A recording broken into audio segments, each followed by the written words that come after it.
Hey guys, thanks a lot for tuning in. My nickname is iFacePalm, and in this slightly special tank review episode, we're going to take a closer look at the German Tier 6 Tech 3 VK3601H heavy tank, which lately, to my very big surprise, has seriously awoken my interest and actually started to make me wonder if it could become the new non-premium meta tank for Skirmish. And furthermore, what will make this tank review a bit special is that this particular episode will be focused on the question whether the VK3601H is really viable for Skirmish, and if so, how viable, in which teams does it shine, and in what strategy is it best utilized. And furthermore, during this tank review we'll be looking into whether if it's worth the grind, how its tank statistics looks. I'll compare its stats against several other tier 6 heavy tanks, including the T-34-85M medium tank, which will be followed up with an extensive armor profile rundown with focus on its weak spots and strengths. And then I will take you guys alongside some theory building for why this tank could be a viable option for competitive gameplay. And afterwards we will together take a look at some skirmish scenarios, which hopefully will give you guys a good idea of this tank in action and where we can see some of the theory play out on the battlefield. And finally, I'll finish up with an extended sum up and my rating of this German tank. Okay guys, let's get started. Okay, so what is the VK3601H all about? Is it any good, and is it worth grinding for or even use in more competitive scenarios like the skirmish? Personally, when I started playing World of Tanks, I did what I would assume most players did. They grinded directly towards the Tiger tank. So at least for me, the VK3601H was just a stepping stone that just had to be grinded through to unlock, yeah, you guessed it, the Tiger. So I didn't really notice that much the VK3601H. Another interesting question to ask would be, why suddenly has this old tank become interesting, or at least caught my attention? Well, the thing is that, as you might have noticed, there are several so-called old tanks that has been given the opportunity to be reawoken after the equipment 2.0 changes were implemented, and one of the most popular modules in competitive gameplay has become the improved hardening for that extra HP advantage, which is very often capable of making you survive that additional shot that you normally wouldn't. And also, back in the days we had various tier 6 meta tanks that often included the T-150 or even the KV-1S before it was nerfed, and even the crumbles you still encounter in tier 6 skirmish today, and often in a fully YOLO squad or used in a light tank role. But lately, and during the last couple of years, the meta seems to primarily consist of a squad of T-34-85M medium tanks alongside a single Type 64 light tank. So what makes this tank review a bit special is that we're going to do some direct comparison against the current meta king for the tier 6, and I'll also discuss the advantages and disadvantages of each of them. But before we dive deeper into the analyze, let's first start out by looking at the VK3601H and check out its stats with my current crew and tank setup. And of course, keep in mind that this tank is fully built for, you guessed it, skirmish. So for the crew, they're focusing brothers in arms, gun handling and view range, repair skills and camouflage. And you might notice that at several places I do not have the repair skills, but I'm training the camo skills. I'm very often leading the skirmish, which means that I more often than not take upon a solo scout role, which also means that when not picking a Type 64, then the gun rammer is switched for binoculars. So in general, for skirmish play, the camouflage definitely should be last resort. And after the gun handling skills together with the brothers in arms, then repair skills would definitely be a must, especially when fighting some of the better teams, as they very often will go for those tracking shots. For the equipment, we have the improved hardening in the primary slot for that 10% extra HP, we have a turbocharger, and for the third slot we have a gun rammer for that extra rate of fire. We'll go into more details regarding the equipment as we go through the tank statistics. For the ammunition, I've selected 28 AP shells, which each are capable of dealing 220 alpha damage, which is very decent, especially for tier 6. Keep in mind that the T-34-85M deals 180 alpha. Furthermore, we are receiving a decent average penetration of 145, but unfortunately with a shield velocity of only 773. But it's not an issue when fighting at very close range, but it definitely can be if you're forced to use this ammunition at very long range. For the premium shells, this tank features APCR shells, and here I've selected 32 of them, which in comparison is able to offer us a superbly improved average penetration of 194mm, and furthermore a decent shield velocity of 966 meters per second. Yes, they're definitely not cheap, or 3200 it for just 220 alpha damage. And yes, this is not a premium tank, so it can become very costly very quick. And last 4 high explosive shells, each are capable of delivering an average damage of 270. And do notice that the high explosive shells retains the same shell velocity as its AP shells. For the consumables, nothing out of the ordinary, small repair kit, small first aid kit, and a manual fire extinguisher. So we had 220 alpha damage, 145 penetration with standard shells, rate of fire of 10.31, which translates to a gun loading of 5.82 seconds, which is, to be honest, not bad at all. And keep in mind, guys, that we are not using anything premium in here, because yes, of course we could put a bond gun rammer on this tank, and yes, of course we could run it with food, and yes, we could of course put a directive on it, and of course go fully YOLO gold ammo. But there's a certain reason for this setup, because this tank is all about proving a certain point about what chances would a VK3601H stand if you play against a super unicom that has completely maxed out his or her tank. Okay, so gun traverse speed of 25.6, yes, this is definitely a challenge, guys. And this also means that this tank can be flanked rather easily, but it also means that the VK3601H is so dependent on the correct tactics and the correct usage, because what you really do not want, especially for the competitive gameplay, is to trying to trade shots with a tank that is just so much more nimble, faster, and yeah, godlike in a unicom's hand. So the gun traverse speed is definitely not good, but when looking at the gun depression, -8, very decent indeed. And furthermore, it has an aiming time of 2.16 and a dispersion rate of 0.34. So neither of these figures looks bad at all. So in my opinion, so far so good. The 5.82 seconds reload time makes us achieve a DPM of 2267, and do keep in mind that this DPM per minute is helped out by the gun rammer, which provides that extra 226, and in addition the brothers in arms skills, which provides that extra 46. For the HP, 1320, which is really impressive. And yes, the VK3601H, even without the improved hardening, still has 1200 base, but with that extra 10% in the primary slot, then we are capable of achieving an amazing 1320 HP for a tier 6 tank. This is just crazy. And in my garage, this is an HP that is only beaten by the massive sausage tug here with 1560. And for the armor, 160 and 60 for the hull, and for the turret 180 and 80. So nothing impressive. And yes, this is a part that makes this tank a bit special, because normally for a heavy tank you would expect that yes, that is the tank that can bounce. Not in this. And at least in my eyes, the heavy tank classification for this tank is primarily based on the HP, and not a heavy tank as you normally would see that can just drive right into the middle of the battle and can bounce 20, 30, maybe even 50% of all the shots. Yes, this tank can definitely bounce. That is more a talk about the RNG, and definitely nothing I would recommend to rely on. But of course, we are going to take a deeper look at that in the Armour Profile rundown. For the mobility, we have an engine that delivers 538 horsepower, which translates to a horsepower per ton of 12.72. And yes, do keep in mind that we have the turbocharger fitted that delivers that extra 4 km forward and 2 km reverse, for a total of 54.5 forward and 16 reverse. In my humble opinion, what makes this tank interesting after the new equipment changes took place is that we can both fit an improved hardening for that extra 10% HP, but also remove this tank from its very sluggish heavy tank role to a rather decent mobility, especially when going forward, where it can actually drive side by side with a T-34-85M, as long as you are not expected to turn or change directions. Because in a straight line, this tank is surprisingly fast, but when turning, 28.45 degrees, yeah, that's not really good.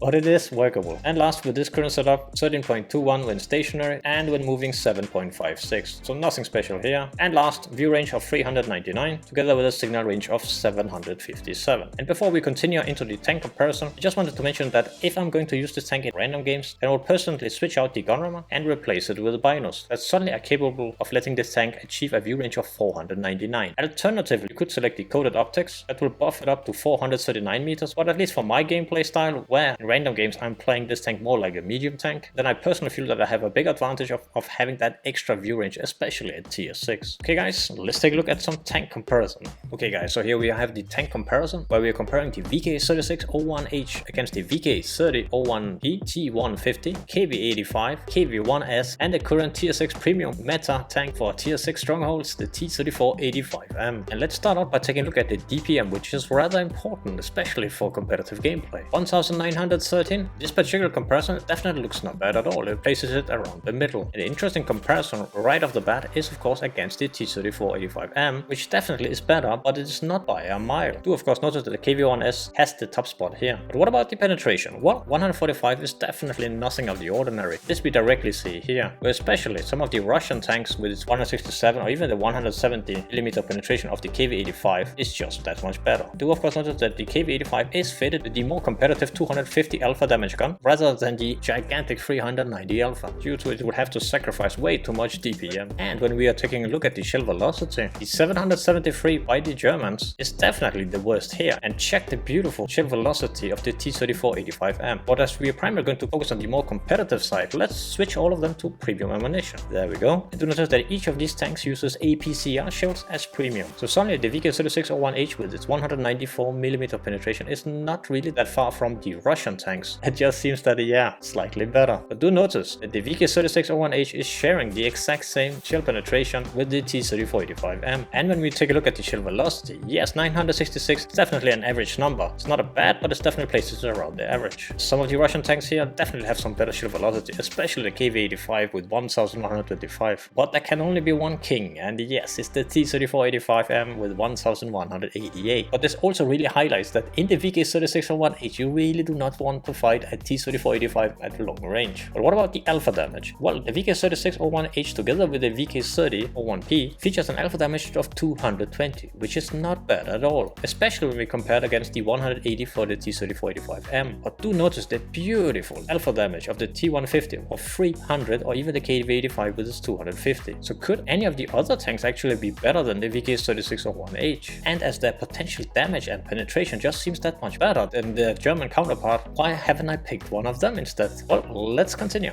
And for the gun handling, well, there are definitely two things to notice here. First of all, the general figures of both the aim time, the gun dispersion, while moving and while traversing the tank and turret are very similar to the T-34-85M, and to be honest, very surprisingly similar. And not only that, suddenly the Russian tank seems to be completely off, especially the T-150, which just has horrible gun handling if any, and automatically disqualifies this tank from any use in skirmish in my opinion. And when looking at the KV-85, yeah, it's slightly worse, but it had that better alpha damage, penetration and DPM. So why not just pick the KV-85? And even the KV-1S is not really that far from the same performance. So for now guys, let's just keep these figures on hold, because the answer will be apparent very soon. But before we go down to mobility, let's take a look at the gun depression. 8 degrees for the German VKs, which is very impressive indeed, and is definitely the best in class here. Not by much when comparing against the T-34-85M, but definitely in another league when comparing against the KV-85 and the KV-1S. And a good gun depression is definitely important for strongholds, where you really want to land your shots as quickly as possible, especially when crossing ridge lines or driving over hills, or when you are forced to take those snapshots. Okay, so what about the mobility? So we had a forward speed of 50.5,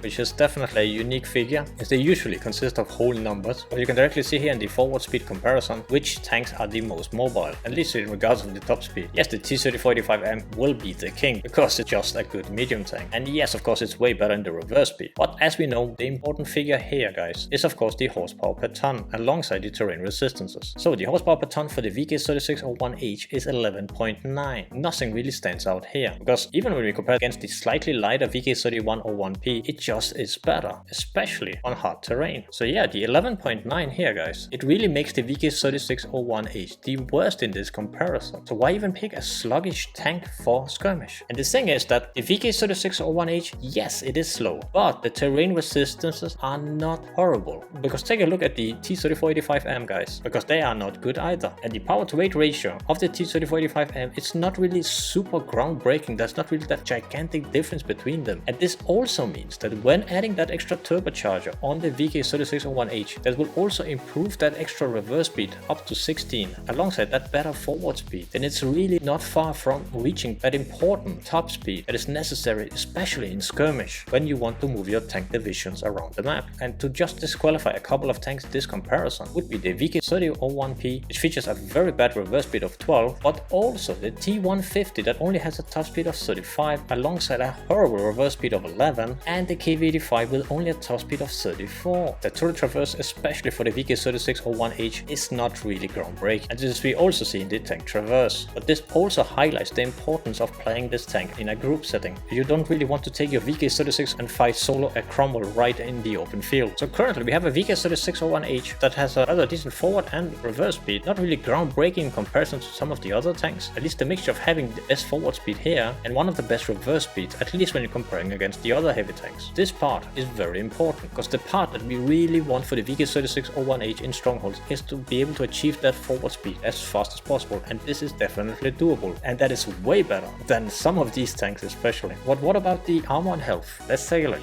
So for the hull we had 160-60 and for the turret 180-80. Yeah, these figures doesn't really tell us a lot, and in general, as I mentioned previously in the garage, the heavy tank role should only be seen in regards of its HP and not regarding its armor, because honestly it feels like everything is going to penetrate you in this tank. So regarding the HP guys, check this, 1200, yes. And when we suddenly compare against some of the other tanks, 1100, 990, 970 and only 810 for the T-34-85M. And this is a gigantic difference guys, because having 390 more base health than the T-34-85M is just crazy. Yes, if the T-34-85M would have like a superior damage per minute, let's say 3000, yeah, of course it would completely make mincemeat of the VK3601H, but the DPM is not that far from. And I will show you guys some theory crafting in just a few seconds, where we will try to outfit the VK3601H for a general player base setup, but also versus a completely maxed out T-34-85M with the best gear possible. But just before we reach that spot guys, let's take a look at the last figures, and here we have the camo values. Yeah, nothing really out of the ordinary, but then again guys, for the role it's going to serve in the skirmish battles, it's not really that super important. And here, not surprisingly, yeah, T-34-85M is of course the king. And last for the important figure here is the view range. And check this guys, 370 base is actually very decent, especially against some of the Russian tanks with only 330 and 340. And do notice that the T-34-85M features actually a worse view range. It's not really groundbreaking, the 370, but it's not bad at all. This also means if you decide to go full VK3601H squad, then that binocular can actually really make a difference. It also means that in random games, you can actually have a quite decent view range for a heavy tank in tier 6. Okay guys, let's continue with some more theory crafting, and then afterwards move over to the armor profile.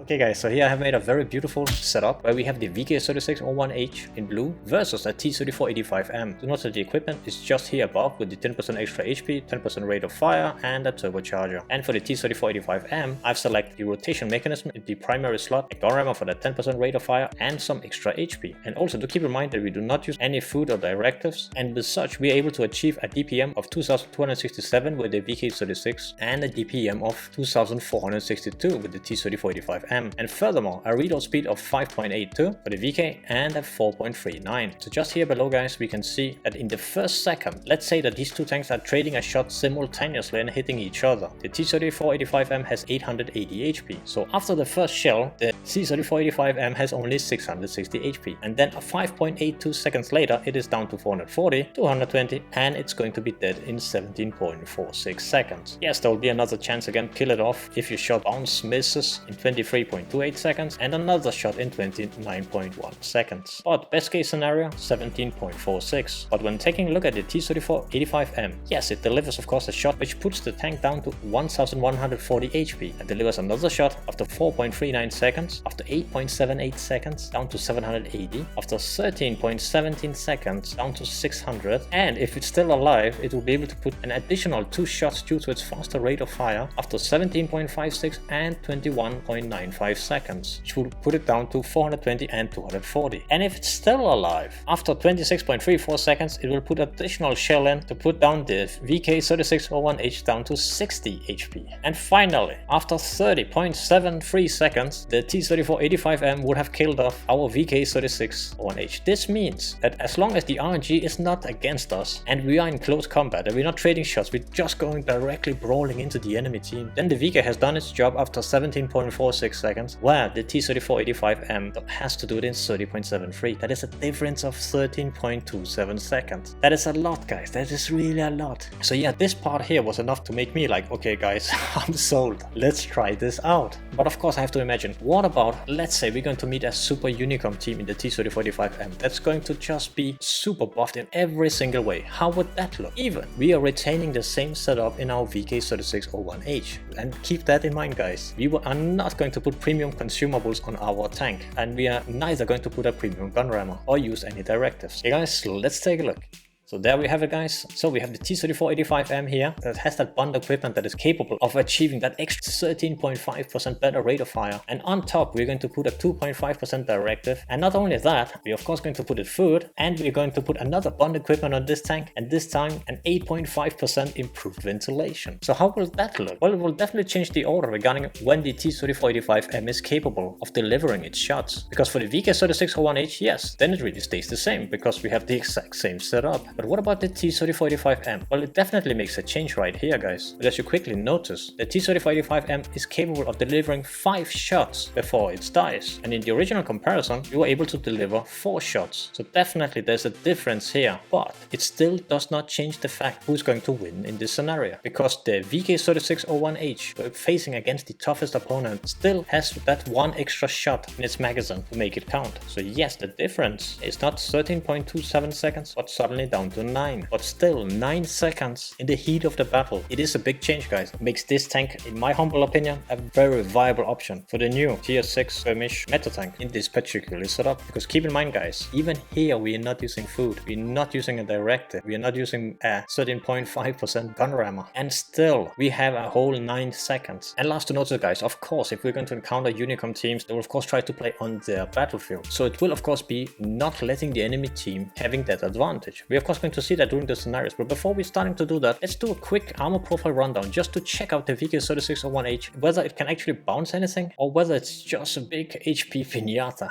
with 4 wheels. Okay, guys, so here we have the VK3601H armor profile, and here we're using the standard 145mm penetrating rounds. And right off the bat, the armor doesn't really seem that impressive, and definitely that cupola definitely doesn't help. Values around 50, 70 and 80mm. Furthermore, the gigantic lower plate here, as you see, slightly angled but not that superbly, have an effective armor of 110mm, and right here it has an extra plate of an additional 15mm, and for the upper hull 100mm, definitely not very well angled. And do notice that the viewport doesn't really seem to give us any additional armor, if we can trust this armor profile. But do notice that if the RNG is with you and the enemy manages to hit the junction between the upper plate and the lower plate, yeah, then suddenly the effective angle is of more of 70 degrees. That can actually ricochet a shell, because check the beautiful angle here, guys. But the turret itself, yeah, where the gun mantle is, ironically, it doesn't really provide you anything extra, because this would actually be a spot where I would expect it to at least provide some form of armor. But ironically, when we move away from the gun mantle, then check this, guys, because suddenly then we have up to 200mm of armor, 160, 183, and the same for the other side. And of course at the very far edges you can achieve some crazy figures. But what about if we change to the premium ammunition? Let's switch it to the 194mm. Doesn't really change it a lot, but definitely gives us a slightly higher chance of pinning it when the IG is against us. So what about if we fight with this on a ridge line? Let's try to put the gun down. So we had 8 degrees of gun depression. Let's take a look. There we go. And doesn't really change a lot, guys.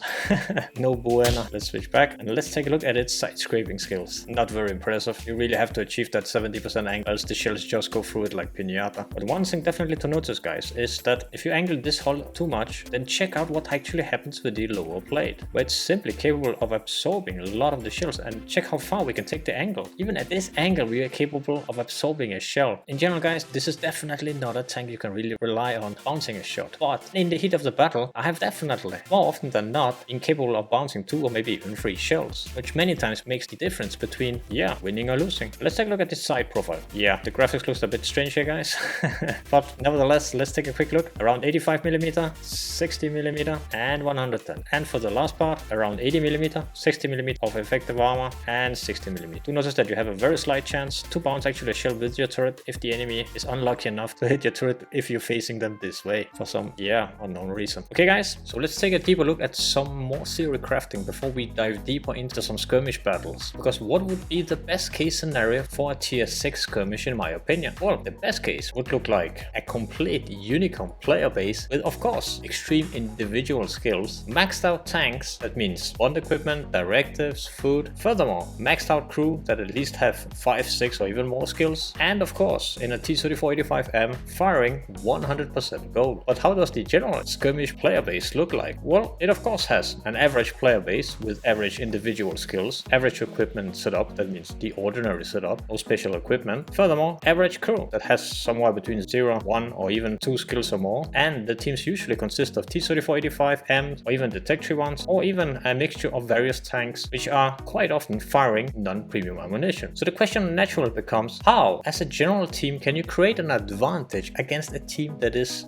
completely superior to your team? Well, in my humble opinion, relies on several aspects. But the most important one is not trying to trade snapshots with the enemy team, because this aspect is super important. Because the better the enemy team and the worse our team is, then the success rate of hitting will surely decrease. And hitting successfully 1 out of 3 or 4 times is just not going to do it for us, as that would require a way bigger HP pool. So the question naturally becomes, in what scenario can we force the enemy team to fight us on our premises? And ironically enough, this tactics reminds me of the Battle of Kursk during the Second World War, where the massive tank battles took place. And this was here where the Germans took out the far more advanced Tiger I tanks to the battlefield, but where the Soviet Union negated the advantage by just fully charged into the enemy lines, where suddenly the armor plates of the Tiger I at close range lost its effectiveness, and where suddenly the massive swarm of the Soviet T-34 tanks could now at point blank range just as easy penetrate the German tanks. What if we as a team could create a similar scenario where advantage would not lie in numbers or skill, but the victory will suddenly entirely rely on pure HP pool and how well we can work as a team? And last and most importantly, not to play in scenarios where the enemy has an advantage, but to simply try to catch the enemy off guard. But let's take a look, guys. I have several replays for you guys that I will split up here on the screen, and hopefully this will give you a good idea of what we are trying out in our clan. Okay guys, let's take a look. Okay guys, so we are starting out by taking a look at 4 skirmish scenarios on the microscopic mines map. And what I want to highlight here is the advantage that the gigantic HP pool is able to give us. Do notice that the fantastic group of people who are participating in this skirmish most are currently legionnaires, who joins us on nearly daily basis. I'll also try to pinpoint all the errors that we do as a team to showcase the gigantic potential that this tactic has. The mines is not really a map I ever liked, but with this new VK-36-01H setup, then it ironically seems to be made for it. Primarily because the map is super small, but also because not so many teams are going to expect heavy tanks going for the hill. Because that just sounds nuts. So in short, yes, I could have included some replays where all followed the orders with pinpoint precision, but personally, I felt it was more important to highlight what can be achieved with the right aggressive heavy tank setup. So the initial tactic is simple. We're going full YOLO on the hill, but keep in mind that the secrecy behind this tactic is that we're all pushing together. And yes, on this particular map it can definitely be a challenge of not becoming a slow moving lemming train.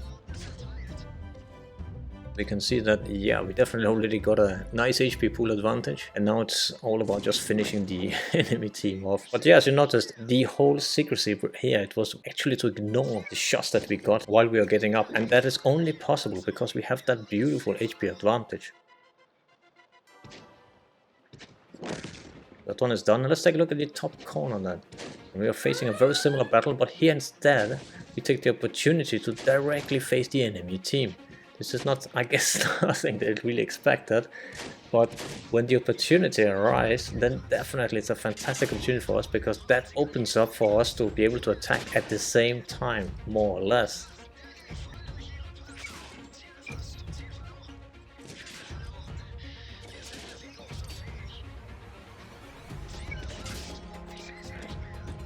And yeah, enemy just gets completely obliterated.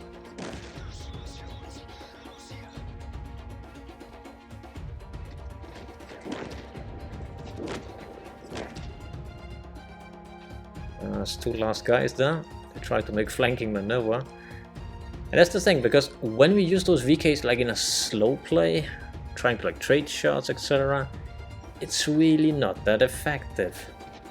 But when we use aggressive tactics, then it really seems to be there where it shines. A few small errors there, as we saw, because we had 1 tank charging in solo. And in hindsight, definitely that one could maybe just wait that additional 5 seconds just to have his comrades with him. But nevertheless, victory. We have the next battle here, and yeah, on this particular one, we see that there's a fight upstairs. Our column is getting closer and closer to the enemy team. And this is where the order goes to, okay guys, we are going to push in, because we do not want to trade shots. This one is a bit tricky because, as you notice, we were forced to have two guys split up, taking care of the ones that tried to flank us, and then the other guys, the main column, just had to continue spearheading directly towards the remaining ones. It's really all about using that speed, because what we want with this setup is to generate that scenario where we are just trading shots right in front of each other. There we go.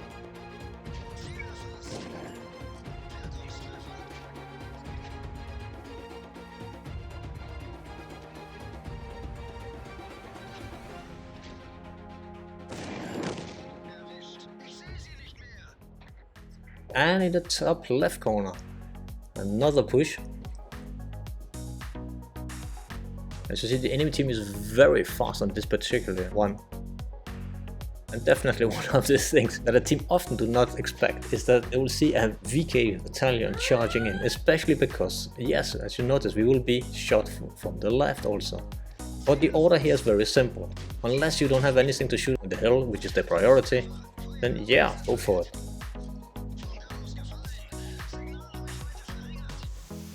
And yeah, you see here, we split up the tanks on top of the hill, and as an exception for this particular one, we send in a heavy tank to kill off that one guy who was just putting in the shots side by side.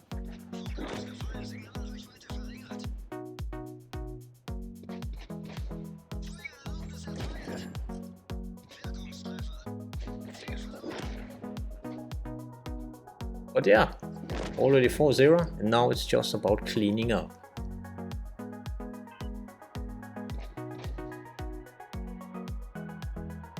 5-0. So yeah, as a team we can definitely improve, and we can definitely see that. The other day we had like 10 wins in a row. It's completely crazy. But we also very often see that when we're engaging the enemy on open grounds, then we are most often losing. But when we can find some close quarters and then charge the enemy team and switch effectively and fast tank that is leading, then it works. Okay guys, so here we are on the next one. And here we got 4 different maps. So as the tanks here are getting into order, just want to tell you guys a bit about our brand new clan, which is primarily focused on playing together, currently at tier 6, as we are not more members. But in the future, definitely it is the plan that we're going to move towards the tier 8, and of course also fighting on the global map in both tier 8 and tier 10.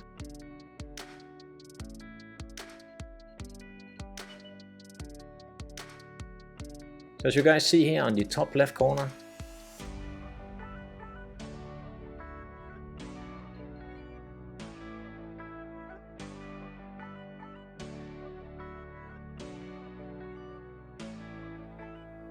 it's a bit tricky on this scenario here because we had to leave some guys behind. And it's not always we can get a full platoon of VK-36. And best case scenario, we really want to have 6 VKs and 1 Type 64. Because the nice thing about the Type is it's really good DPM.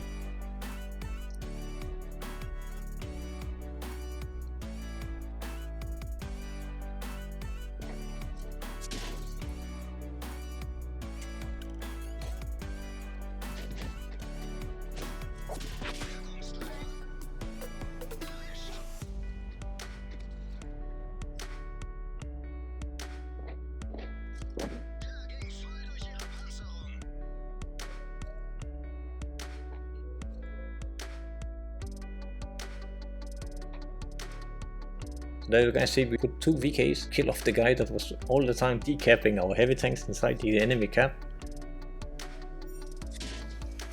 And at the base defense we have a beautiful, really annoying tank setup for the enemy team where we can shoot them from both sides. Which is exactly enough, yeah, to win the game.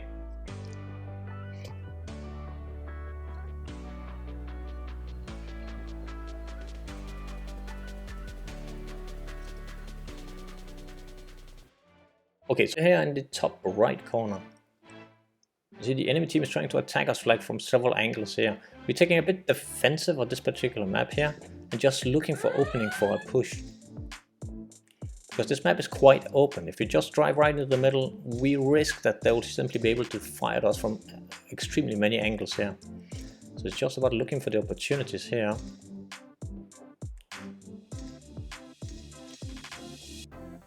We have an HP advantage, but it's really not that gigantic yet.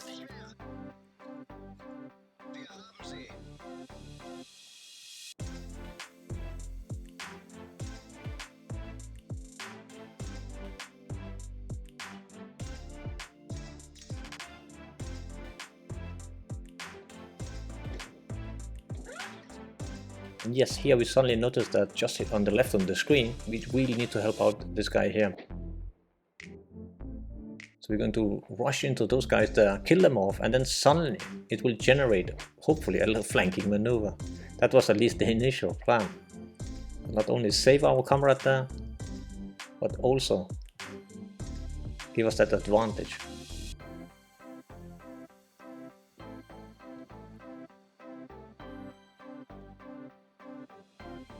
The guy's nearly dead.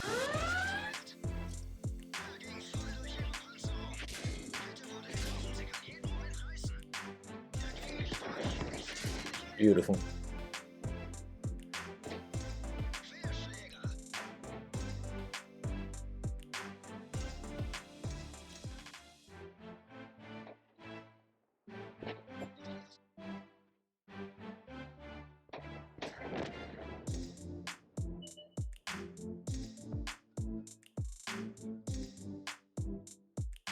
So 3-1 advantage this time. But now there's not long time until the order goes to go more aggressive. We'll be spearheading, and then we will take the column from A-line, give that last support.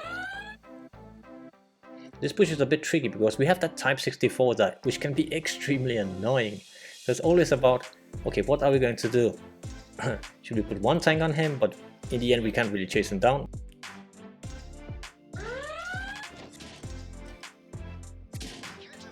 Well, we were lucky we got him. But many times, when that scenario arrives, then the better solution, rather than standing still and receiving shots from 2, 3 or 4 angles, it is better just to charge fully with the whole squad.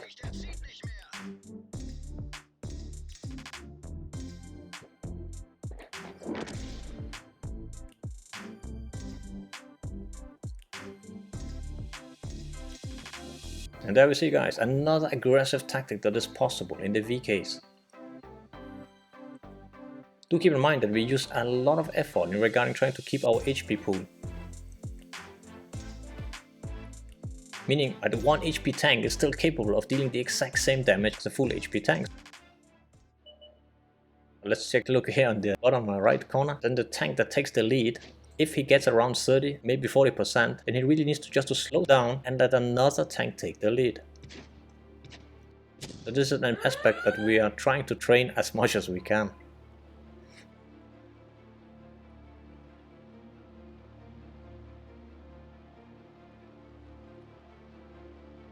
So as you guys see here in the city, this is a bit tricky because they can flank us, if we just stand still right there, they will completely obliterate us. So our best defense right here is to go full YOLO and disregard more or less the guys that are shooting at us. As you see, it's just one direction, we're going in, killing them off, and because we can do that, it's simply because that we have that gigantic HP pool in comparison. Let's check this, guys. We already had 3-0 and we still are retaining a gigantic HP pool advantage.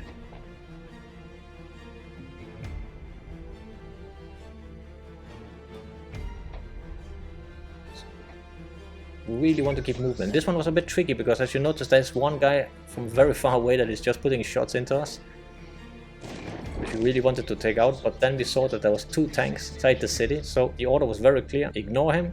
And suddenly the guys that we had near the enemy cap were focused on him. It was good that took him out, but nevertheless, it is just about ignoring completely the enemy team and pushing another flank.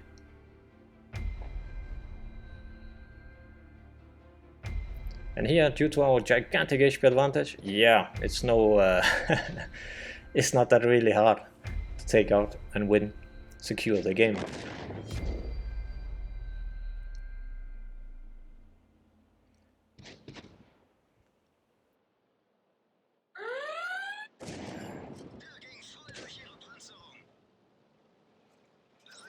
And it looks like a 7-1. Yeah.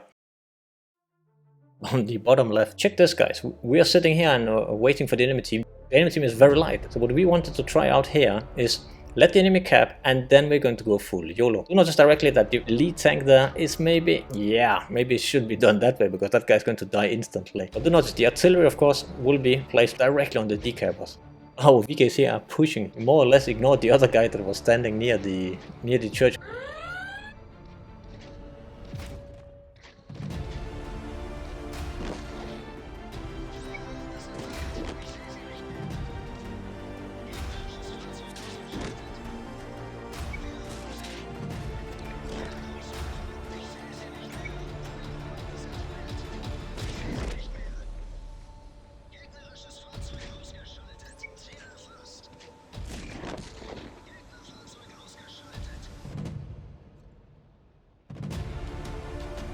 And it's really no brainer here to take out the one enemy guy who feels lucky there.